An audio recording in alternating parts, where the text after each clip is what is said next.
Hello everyone, my name is Bad Black Shark, but most people just call me Shark. And since this game is actually much harder than it looks and requires a lot of concentration, a lot of the commentary will be done by... Faulty, that's me. Hello. I go by Faulty on Twitch, but mainly just Faulty. Yeah, I'll be commentating for this run. Okay, so this is Henk. This is a fast and way more precise than it looks momentum-based platformer. We're gonna be playing the tracks in time attack. There are 11 batches of 7 levels each. We are only gonna be playing 5 levels of that in each batch, except in 2 batches where we're gonna play 6 levels. We're gonna explain that when we get to that. There are a whole lot of techniques we use to gain speed in this game. We're gonna explain those as we progress through the run. Since this is all levels, we're not going to be playing bonus levels or challenge levels. We're going to explain what those are in a second, and the medals we get don't matter. You just have to know that on average we have to at least get a silver medal out of the bronze, silver, gold, and rainbow medal to progress in the game. Yeah, and with that, let's talk a little bit about the basic physics of this game. Yeah, so far you've seen a few things in the first 2 levels that we've played. There's the general just running around, there's jumping to get over obstacles, and then jumping into ramps. You can also, when you're sliding down, and sometimes flat and sometimes uphill, you can slide, and when you're sliding, you can also jump in and out of the ramps, which just gives you even more speed depending on when you do it. Timing is a really important factor of that.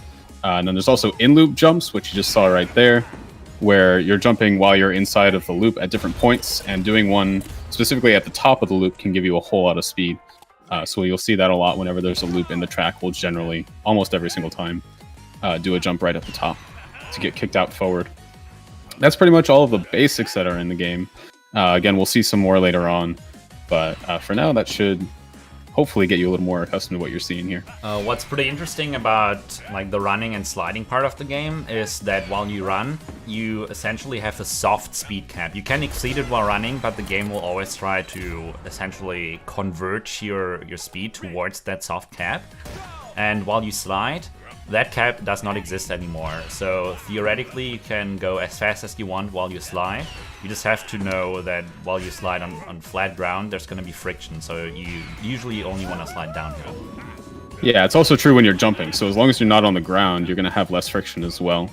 And so that's actually something that we just saw right there. To get over that U-ramp right there, just doing a jump, Shark could hit the speed pad to get an extra speed boost, which puts him over that speed cap that you have while you're running. And you can just do some tap jumps to stay off the ground and preserve that extra speed, which gives you enough speed to end up skipping over that ramp. And that's just one of a number of skips that we're going to be seeing in this run as they come up, and we'll talk about them all as we get to them. So this is the classic. This is the second batch in Throttle Wide Open. Got the naming on that backwards, but whatever. There's not a whole lot new stuff going on here. You saw we sort of got on top of the track. There's sort of an upper and a lower route. That's sort of a theme of this batch and a few other ones, is having some slightly different routes for doing things. Not too much there, but now we're into Sweet Flow, and this is one of the first places where we're seeing what we call low flying curves. So you'll see that on those first 3 jumps, Shark did double jumps, and he kind of kicked out lower than it looked like the ramp should have pushed him, and that's because some interesting way that the physics work. By doing jumps, you sort of detach from the surface that you're on. And if you do that on a curved ramp in particular, you're going to detach before the ramp can kick you higher up. And so you'll end up going out lower than the ramp is going to push you. And again, we use that in a lot of cases. On this level, it's pretty interesting to note that the rainbow medal will always take the top route here, which, if you're familiar with games like Sonic, will seem like the intuitive thing to do. But we basically don't want to ever get to the top route. We use middle and bottom routes here, and that is actually way faster than going top route everywhere, because getting to those routes is so much shorter and faster that it's worth it. Yeah, so there you just saw one of the more painful parts of these runs, which is resetting. So there's 2 different kinds of resets. There's checkpoint resets and full resets. And what Shark technically did on the first one there is a full reset, which takes you all the way back to the beginning of the level. And you can also see that we're running through these different checkpoints through the level. They make that little explosion sound. And you can also just reset to those points individually. Ideally, if you can, resetting to those will lose less time, but a lot of times it's actually really hard to still get a medal if you do a full checkpoint reset. So pretty much if you make a large mistake, you're going to have to full reset, and a lot of times that's going to lose you, 15, 20, even 30 seconds on some later levels. Yeah, we also saw an attempt in the last level at a skip at the end, but that is the second hardest skip in the game, so unfortunately we did not quite manage to get that. Yeah, it's a very precise, pretty much half the level is a setup for that skip, and especially in momentum-based games, if you make any mistakes, you're going to lose that momentum, and so it's pretty difficult to get, especially in, one attempt runs like this. So now we're into the Fever batch. There's not a whole lot of stuff going on here, but it's the first time that we're seeing a new environment. So this is the kids' room, but redecorated as like a disco hall kind of thing. There's a lot of really smooth ramps in this batch. I love it a lot. And we'll see a few other things, but this is also a good time for donations. So 45 seconds for those. Since not too much else going on here. Yeah, since unfortunately we do not have donations at this very moment. One interesting thing about this game is a nice reference to a children's game, which is The Floor is Lava. And as in most platformers, you are not really allowed to leave the track. And in this kids' room, it is enforced by the floor. So if you touch the floor, you will drown in lava. And in the first two stages, the floor, like the wooden floor, actually turns into lava when you get close to it. And as you could see here on that last jump, the floor like really briefly turned into lava. So that's a pretty nice reference. It's sort of interesting when it does it. It doesn't always do it. It's mainly when there's a gap where there is open floor below you, but sometimes it doesn't do it. Different times on Spaghetti, it doesn't. All right, so this is Boing. This is one of the first levels where we see spring boxes. We'll see more of those later on. But mainly, the main thing of this level is this really smooth gameplay that leads to a giant skip right here where you have enough speed to just clip over to the top of the track and skip what was right below there. You might have seen it, might have not. It kind of goes by quickly, but it stays about 4 seconds going over the top there. And it's a surprisingly easy skip to do. You only really... You can lose almost all your momentum and still make that skip without too much difficulty. Yeah, like if you just start out on the game and you're eager to hunt for your first rainbow on Boing, that's a really good place to do so. Because you can take the upper route in the beginning, which is a little slower but much easier and gives you way enough momentum to just clear the skip at the end. Oh yeah. So not too much else going on in this batch. This will be another good time for donations, about 40 seconds again. There's 2 more levels. Or is this is already Party Hardy. This is the last one. You're right, it is. Alright, so could have done it on the last level as well, but whatever. That's pretty interesting. I guess other stuff we're seeing here is some jump outs and a lot of loops going on. Doing more topple loops and jump outs and stuff. Yeah, the only really interesting thing about this map is the last jump, because if you fail, you lose 30 seconds. Yeah, it's one of the largest resets. Yeah. Alright, so we're going into Hold On Tight. This is where we introduce the hook shot, and things are about to really pick up. These are some really fast levels, mainly because of this fantastic abuse called the hook slide jump, or hook jumps, or different variations thereof. Hook slide. Where, yeah, different things. So you have this hook that shoots up to the ceiling or the wall or whatever's in front of you at an angle, and it just creates this thing that you can, hook around on. And there's this interesting abuse on it where if you start the hook, but before it connects, you start sliding. There's a few frames there. You can end up doing a slide while you have the hook, and the hook gives you momentum going forward, and sliding reduces your friction, so you can just pick up a bunch of speed. And if you're on a surface when you start the hook, and you haven't jumped, you can also, at any point in the hook, even if you're off the ground, jump out. And the interesting thing there is that the angle of the jump that you get normally is perfectly vertical, but when you are doing it out of a hook, it's the normal vector of the initial hook angle. So if you do a hook that's sort of forward, when you jump out, even if you're facing backwards, the direction that you'll jump out is whatever was forward at the time of your hook. And that gives you a whole lot of speed, and you're seeing a lot of this in this batch, and we'll have another one later on that shows off a lot of the same stuff. With that hook jump, we did a skip at the very beginning of this level where you do like the little hook back and forth and then jump on top of the ceiling. That skip is very, very fun to do in multiplayer if you have friends that do not know the game very well. You just can just stand on top of that ceiling and people will keep wondering how you even got up there. Yeah, it's pretty fun sometimes to just see like 10 or 12 people. Back when the game was really popular, at least, you'd be in multiplayer lobbies and they would all just have no idea what's going on. Yeah. A lot of them would trying to spend the entire time like figuring out how to go backwards to get up there as well. It's pretty funny. Yeah, definitely. So that was already the last level of the hook batch. We're now entering the Halloween batch. Yep, spooky times. Again, there's not a whole lot of stuff that goes on in this batch, but it's just sort of starting to pick up the difficulty. And you'll see a few things in this batch. One of the things right there you just saw was jumping up that vertical wall. And so by jumping right before you get to the vertical part, like I said before, your jumps normally are the normal of the direction, so like perfectly perpendicular. When you're on the curved part of a ramp and you jump, that normal isn't directly backwards, but when you're on a vertical wall, it's going to be pushing you directly backwards. If you jump right before it, not only do you get the upward momentum of the jump that pushes you higher, but you also don't get kicked to the left as much, and so you can sort of stick to the wall. And you saw another one there where you do a jump up and you sort of just slide next to the wall instead of on it, and that lets you get forward momentum back faster as you get over the top, which I think we use a lot in this batch and later batches as well. One quick fun fact I want to throw in. So in the middle of this Halloween-themed room, you see a kettle with a floating skull above it. The skull is always looking at you, no matter where you are. Yeah, it's kind of creepy when you see it. It's hard to notice. I didn't notice it for a long time. Yeah, me neither. But yeah, all right. So this is the end of Curse Curves. It's got some 3 loops here. We're doing top loop jumps, and I didn't notice that you got the overshoot there. But yeah, if you do the top loop jumps effectively, like Shark did there, you get a whole lot of speed out of them, and you can chain them together on that level. And if you do it too well, you end up overshooting the ramp at the end, which means that you obviously did good top loop jumps, but it's actually slower because hitting that ramp and sticking to it pushes you down, and you get momentum from gravity, and it ends up being a lot faster. So it's kind of sad and nice when you get the overshoot. Mainly sad though, because it's slow. Yeah. You also, apart from just not sticking to the ramp and getting the downward momentum from the ramp, you lose speed on impact. Like on every jump on impact, you lose a little bit of speed. It's also true. All right, this is Tricks and Treats. This has one of the more interesting skips, I think, coming up right here.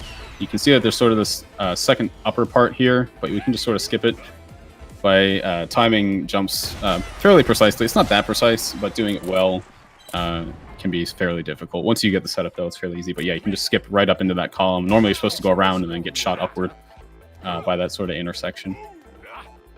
Oh. It takes about 4 seconds overall. So here's the first of the 2 challenges we're gonna play. Do you want to explain real quick what challenges are? Sure. So there's normally 5 levels. There's 5 normal levels in each batch, and then there's also a bonus and a challenge. And these are the ways that you unlock different characters in the game and different skins for the characters. This is really the only one we have to do because it's part of the story and it unlocks the second half of the levels. But in challenge levels like this, you're running against another character. And in bonus levels, you're collecting coins to figure out, I don't know, efficient routes through things. I don't know how that relates to the story. Yeah, I mean, the bonus levels are, well, as the name says, a bonus. And what's also interesting on the challenge levels, you cannot earn medals. You can only earn the one and only medal for beating your opponent, which does not count towards your overall level medal count. Yeah. Yep, overall there's 220 medals, and this, ideally, we would collect all of them in an all-levels run, because we would get all of the rainbow medals, but we won't which quite. would sum up to 220. Yeah, we're gonna probably miss a few, sadly, but it happens. So, these are the winter levels. Go for it. Yeah, all I want for peepees. This is essentially DLC. It was sort of like an upgrade to the game that came after the release. Around Christmas time, obviously, that's why it's themed this way. Just an extra 7 levels, 5 normal ones, a bonus and a challenge. They're quite a bit different than any of the other levels in the game. There's nothing super special about them, but they sort of have, some weird geometry, like inverted ramps that you go on, and some weird sharp edges. Yeah, those were all developed like in the alpha and beta stages of the game, and then scrapped for the main game because they didn't think the levels. Here's a good example. Yeah. Here's a good example. Yeah. So you have this weird like ramp going up there, and then these 2 inverted ramps that you have to jump up, and the physics on them are really strange. Yeah, those levels are super wonky, so they didn't quite make the cut for the main game, but since the devs wanted to give us something for Christmas, they got us these. Yep. Bumper Jumper is also a great example of how many spring boxes you shouldn't put in a level. Yeah. Here's a good example as well of how hitting a different position on the spring box affects how you jump off of it. So on a few of those there, you saw that Shark hit the corner of a spring box, which doesn't give you as much height as hitting the middle of the spring box does. And that'll come up in another batch, No Diving, coming up right after this. So the zigzag actually has a cycle skip and a real skip, like right after each other, so it's pretty interesting. Yeah, so right here, we're going to land on the spring box and then jump up the left wall, and instead of doing those platforms on the right, you can just skip right up to the middle. And then if you do a good jump on that quarter ramp, oh, didn't look like you quite made it. Nope. What we're doing? But that No would've been resets. it. No resets. Yeah. So ideally, you'd actually like hit off this. the little spike there. Yeah. Ideally, you'd hit off the spike there and get pushed down to be able to make that jump. But you can do it pretty tightly if you do it well. And that's Zigzag. That's the DLC, I guess. Yep, and a silver medal. Anyway. Yeah. Back to normal levels. We're into no diving. This is we're finally out of the kids' room. Normally, in the normal story, you'd be in the kids' room until you beat Kentony, and now you're into the beach. And I think we're pretty much here for the rest of the game with different theming on it. Almost. Nothing yeah. too special here.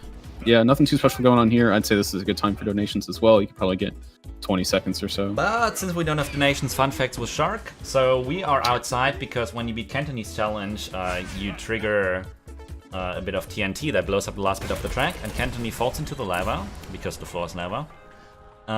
And he blows up, like he has a little trigger that he hits, and then he blows up the whole kids' room, and so now we have to be outside. Also, the floor is no longer lava. However, there are sharks in the water, so if you fall into the water, the shark eats you. And what we saw right there was another neat little skip that we figured out not that long ago, actually.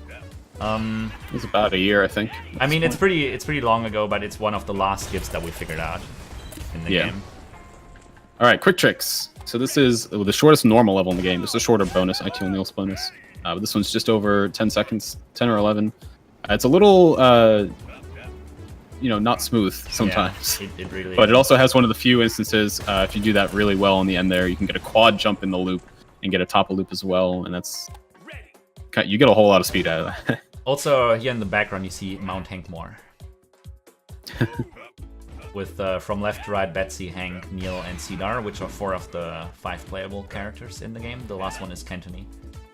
Yep. All right, this is Wave Rider. It's got this interesting middle section that has a lot of speed boosters and a top of loop, and then you end up with a whole lot of speed going into the end of the level. Not too much. You still have to do some air control there. You go up a big ramp, and that's kind of the end of the level. Yeah, Wave Rider is actually a problem getting too much speed. Oh yeah, all the time. Landing in that bottom of the ramp to get up the last one is pretty difficult. All right, down the tube. There's a good skip at the end of this level. If you remember right at the beginning when we first introduced skips, there was one on Hot Feet that was skipping over a U ramp. We're going to do another one of those here, but it's a much larger version. So you get pushed up here, and then you go down these ramps to pick up speed. And if you do uphill jumps at the bottom of that ramp, you have just enough speed to clear this gap, and that saves, I think, almost 3 or 4 seconds actually. Going that U ramp down and up the U ramp. That U ramp is very deep. Yeah. One thing we forgot to talk about that was interesting at the beginning of Down the Tube is that platforms are not very strict in Hang. They're a little bit designed to help newer players. So after you leave a platform, you have 5 physics frames to still jump. However, that jump will always be as if you jumped from a perfectly horizontal platform. Which means in the beginning of Down the Tube, if you paid attention, we slid down a ramp that was angled downwards, and then we jumped, but we jumped as if we had jumped from a horizontal surface, and that was in those 5 physics frames that the game still allowed us to jump in. Yeah, and interestingly on that one, you can actually do it while you're sliding. You don't have to let go of slide. Yeah. Sometimes you do to get a proper vertical jump. Most of the time you do to get the most height, but on that one, you can actually just keep sliding down and get a good enough jump into the ramp. This game is not very forgiving in many places, but with your end of platform jumps, it gives you a little bit of slack. Yeah. All right, this is the big climb. It sucks. We got time for donations. We do. Yeah. That's not. There's just a lot of precise jumping in this level, but yeah, it's one of the most tough rainbows in the game. Yeah, there's a big uphill right here that just slows down everything, and it's kind of it feels slow and annoying to me. It is. But, it is slow and annoying. Yeah. If you do the rest of the level decently well, it's not that hard of a rainbow to get, thankfully. We didn't quite make the cut here. There were no super large mistakes in that, and even that still wasn't rainbow. So you see that rainbow on the big climb is really, really not that easy to get. Yeah. So sand snails. Right, yeah. Technically, level's called sand snails, but we call it sad snails because of this skip that Shark's not gonna do. Of course not. But so on those 2 ramps, if you preserve your momentum properly, you saw the gap that he just went through. You can actually, essentially, from those 2 loops on the side, have just the right amount of speed to position Henk to go straight through it. and fall down, get to the bottom, and then jump over this really long gap. And it took a whole lot of time. It took the guy who made the off. setup a year to figure it out. Yeah. Also, this is the largest skip in the game. Congrats to Dean. This one. Yep, here. a little over 10 seconds. We're going to skip every part of this level. Yep. You can't even see what it is, Yep. but there's a whole left upper side that we didn't touch. Thankfully on that level as well, it's not super hard to get, but if you miss it, you can actually just go to the left, land on that sort of big downward ramp, and try it again. And you normally lose about 5 seconds. So, back to So it's hooks. still better. Yep, finally back into more hook levels. This is King of the Jungle. This is where really hooking and hook slide jumps and that kind of stuff really kick in and save a whole lot of time. There's a lot of it and a lot of precise ones in particular. Not so much on full swing ahead, but now we're at the hook maze. And this level starts off with a hook slide jump right on the bottom, and it actually leads into another somewhat recent skip that Shark might be able to get, but it actually abuses the way that checkpoints work. Oh, we're just going to run into the wall here. Yeah. It abuses the way that checkpoints work. So the bottom, as you can see, there's a checkpoint right there. If you hit the bottom of that, it still triggers the checkpoint, like he just went through them like there. And if you do that, you can then checkpoint reset, like we talked about earlier, and just get taken to that because the game thinks you've passed it, even though you haven't. It still is like incremented the counter, and you can reset back to it. And if you do it well, it saves about 2 seconds, 2 or 3 seconds. What's interesting about that in Hook Maze, you can't just hit the second checkpoint, which is the one you want to checkpoint reset to, because if you just hit the second checkpoint and checkpoint reset, it resets you to the start. You have to hit the first one as well. And what's also interesting, you can only activate a checkpoint from the bottom if you move in the direction the checkpoint would want you to move through it. That too, yeah, you can't do them backwards. Actually, right, so, that is incorrect. You can no, sorry, I messed that up. You can only do it backwards. It doesn't work if you do it the direction the checkpoint wants you to go to. It only works if you go backwards. Yeah, sorry, I messed that up. All right, so it's that's the right. way around. So you might have seen on Throwback level before this one and on this one as well, there's a few really interesting hooks that are going on where it seems like, you know, you're hooking and you're going up, but you're still gaining speed from the hook. And that's because the way that hooks work, they always have a fixed length in the game. And even if you're on a surface, you'll, you know, visually be going up the surface and you'll have that momentum. But the game doesn't think that you're actually on the surface, so you still have no friction like we said before, and you're still gaining momentum from the hook. And so we're able to abuse that a lot and get a lot of speed going up hills while holding hooks. And overall, I'd say it probably saves like 8 or 9 seconds in the whole batch. Yeah, probably something around that. And here at the end of that last hook level, we could wall jump off the bottom of that loop and just skip the looping entirely. Yeah, there's a whole lot of stuff that we could go into. If we had more time, we could go into it and explain, but this game is so fast that you really just can't see it. It's really packed with stuff. Yeah, so we're trying to bring up the important things, but just know that we're missing a whole lot, and so it's kind of crazy. Also, Mount Hankmore has been, if you follow the story, which we are skipping because cutscenes, if you follow the story, Kentony is now back as the Kentinator, and he doesn't like Mount Hankmore being there, so he shoots it with a bunch of rockets and replaces it with a gold head of himself. And to quote Biznap, fun fact, that would melt. Yeah, alright, so this is a full stop. You're seeing these sort of like almost vertical wooden ramps. They're a little strange. They're kind of like vertical ramps, though, where if you jump right before them, you just kind of slide up and over them. And it's a trick that a lot of people don't really get. It doesn't make sense. But that's how you do those levels. It confuses a whole lot of people. Also, these are the only F jumps in the game, right here. You don't do them in any other place. And this loop is super trolly. Sometimes you just don't land in the bottom of it because the game don't think you deserve it, and then your run is over. Yeah. Alright, this is another good place for donations. The end of this level has a sucky jump, but yeah, no real reason to talk about that. So you got about 40 seconds for donations here through the end of this level, and then a decent part of the next level. No, not quite, actually. Because the next level is Spinebreaker, and what's interesting about this is one of the only 2 levels in the game where you go left in the beginning. Because that's actually faster. There's the first skip here. In theory, you can go high on this and then jump out of this U-ramp and skip this whole bottom section and jump straight to this checkpoint here, but it's pretty risky. And so we're not doing it most of the time. And right here, this is not technically a skip. The Rainbow Medal does it as well, but it does it in 3 cycles, and we do it in 2, as we just saw. But it's just a cycle skippage. It's about 2 seconds per cycle on there. If you don't get it, you don't get the rainbow, though. So, like, if you don't get it in 3 cycles, yeah, you don't get the rainbow, and you'll just have to reset. So, Pinball, the only level with trolls. Yeah, so there's nothing too crazy about this level until you get to these zigzags coming up in about 5 seconds. this actually has a really interesting skip here, where if you time the jumps on these zigzags properly, which is some really interesting timing, you can just sort of skip over on top of the track there. And if you see below here, there's some downward spring boxes that if you jump too high, you'll hit those and they kick you into the lava down below. And it's a big problem, but we can just skip over that. It's really funny if you watch people play the game for the first time and then make it, like after 15 minutes, make it to that point of the level if they're not like super great at platformers.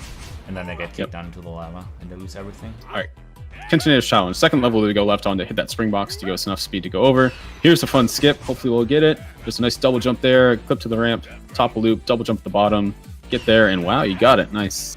Yeah, and that saves about 10 seconds going. There's a big loop over on the left side that we just want to avoid. Here's a chance for a second skip. If you do jumps in those loops going upward properly, you can get enough speed to land smooth, and if you jump properly, you can make it up to the top there and skip this little, like, 3/4 loop, but that one's a lot more precise and a much larger reset if you miss it. Yeah, it's super risky to do, actually, because in the first one, you can just slide down the wall and go as you want. Like, just go on with your day. But with the second one, if you miss that, you actually have to full reset the map, and that loses you at that point in the level 30 seconds. I saw something with the credits, but I lost it. Yeah, I accidentally started playing the credits because I was reading chat. Right. But you don't have to play credits in all levels. We only do that in True. any percent and 100%. So now we are in Back to the City. Yeah, this batch is really crazy. It's so much harder than the rest of the game. It's actually, most of the other levels have a easy, medium, hard ranking, and I think all the ones in this batch are called insane. Yep, that's correct. So, big step up. Small skip here. There's a few skips here. Yeah, we don't really have a whole lot of time to explain all the stuff that's going on here. There's so much that's happening. Yeah. But a few skips, you can avoid doing some left and rights there. Here, if we're lucky, we can get over this one in one cycle as well. Oh, clip the ledge. Yeah. But you can get up to there just on one hook. But instead, we have to 3-cycle this coming back and getting enough speed to get up there. There's a nice little backwards hook there. You actually have to do something like that. Doing it effectively and getting a lot of speed out of it is not too difficult, but it's kind of annoying hitting that small gap. Yeah. Yeah. Medals are pretty easy on these levels. Bronze medals, at least once you're familiar with the game and how to play them. Rainbow medals are quite a bit harder. The rainbow medals don't really make mistakes. There's one level where you have like 6 seconds of extra save, but a lot of times it's pretty tight. So if you make any mistakes, you pretty much have to reset if you want the rainbow medal. This is High Speed Hysteria. It's just a really fast level, particularly when we get over this jump. There's going to be 5 boost pads in a row into 2 loops where you can do in loops and top of loop jumps, get more speed, go up this giant vertical wall, land in this like small gap here, make this large gap, and then you're done with the level. So this badge is actually the only badge where the medals do checkpoint resets. Except the rainbow medal. The rainbow medal doesn't. So basically, while recording the medals, the only goal for the rainbow medal in this batch was to not do checkpoint resets. Which sounds easy enough, but it really isn't. Yeah. You can, on the next level, we'll see you can checkpoint reset, but it's difficult. Even then, it's still pretty tight if you want a good rainbow medal. So some interesting cycling is coming up here at the end. Yeah, so it's... Normally what we do here in runs is we jump over to the right and then come left onto this. You can actually do it without doing that part. You can just jump straight into the left side and come down. But instead, ooh, wow, just barely made that jump. Instead, we go to the right to get a little bit extra momentum to help us make that last jump, which clearly was needed on that attempt. So Way of the Ninja, this is the 3rd last level in the game, and the last 3 levels are to test everything that you should have learned in-game, like while playing this game. So this level is the precision level, the next one would be endurance, and the last one would be routing, but we don't play those last 2 in all levels.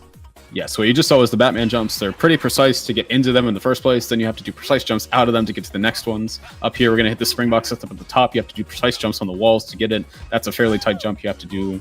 Precisely there. There's a little troll notch there. Here's a spiky U-ramp that you don't really have to do anything on. It's easy. Okay, you made it, I think. You can go backwards here, just land on the corner of that, get up here, and then you have to get some good wall jumps. Ooh, not quite. Okay, so you basically have to come back down to make the gap up there to the top side, and then you can finish the level. Yeah. It's a whole lot of stuff going on there. Yeah. A lot of really precise jumps. So, that was Action Henk, all levels. There's a lot more going on in this game than we can explain while it is being played. It is super packed with tech. And yeah, it's very fast paced. You can't go over everything this game has to offer in about half an hour. But we try to cover most important things. I would say we hit less than half of everything in each level. It's a surprising number of tricks just all over the place. And it's one of the games where you can play it and you can complete it and you can get rainbow medals, and then you sort of hit a wall, and then all of a sudden you're gonna figure out how jump outs work or how uphills work more effectively, and then you're just gonna get suddenly a lot faster at the game. And then eventually the really hard part in this is consistency, doing each level first try, particularly in categories like Hundo and All Rainbows, where you try to get a rainbow on every medal or on every map. Just the level of consistency you need for a good time is pretty crazy. Especially Hundo is much more brutal than people usually, when they think of Action Hank Hundo, give it credit for. Hundo is not forgiving at all. We did not hit the bonuses or the challenges in this run at all. They aren't particularly hard. They're just a bunch of extra time. But once you get to that last batch back to the city, the challenge level there is a minute long, with some pretty crazy stuff going on in it. And then the final level, the final bonus level, Action Hank's bonus, it's a minute and 40 seconds on a really good run. Yeah, like minute and 40 more like seconds. a minute 55. More like 2 minutes, I would realistically estimate. Like, world record on that is a minute 38. And there's some, even to get a 155, there's still some pretty precise stuff. And thankfully, the time that you have to get is pretty low. It's 3 minutes and 10. It's like 3 minutes and 10. So you can mess up, but it still sucks. And a lot of times you'll just reset because it's like, oh, I messed up, I have to reset. And so it's pretty rough. Also, just scale wise, real quick. So all the other bonus levels, they have like 20 to 30 coins around. That level has 88. Yeah, it's actually insane. Yeah, like as we said on Way of the Ninja, the last 3 levels are to test your skills, precision, endurance, and routing, and it really shows when you get to that point. Like the challenge level that we didn't do, that as Faulty said, is a good minute long, like almost a minute 10, like a minute 08. All the tricks you have to do in it separately aren't actually the worst thing in the world compared to what you have to do in Way of the Ninja, but you can't mess up at all. Like no checkpoint resetting at all, like you could do on Way of the Ninja. You have to get everything first try, otherwise you have to full reset, which is very, very costly. Yeah. Yeah. Especially right at the end, there's some really hard jumps, and you lose almost an entire minute if you do that. Yep. And yeah, I think that's about it for now. That's Action Hank. Yeah. We've got a Discord if you want to join it. All the fun stuff, social media, talking, whatever. End of the run. Hooray! Hooray. It's been done.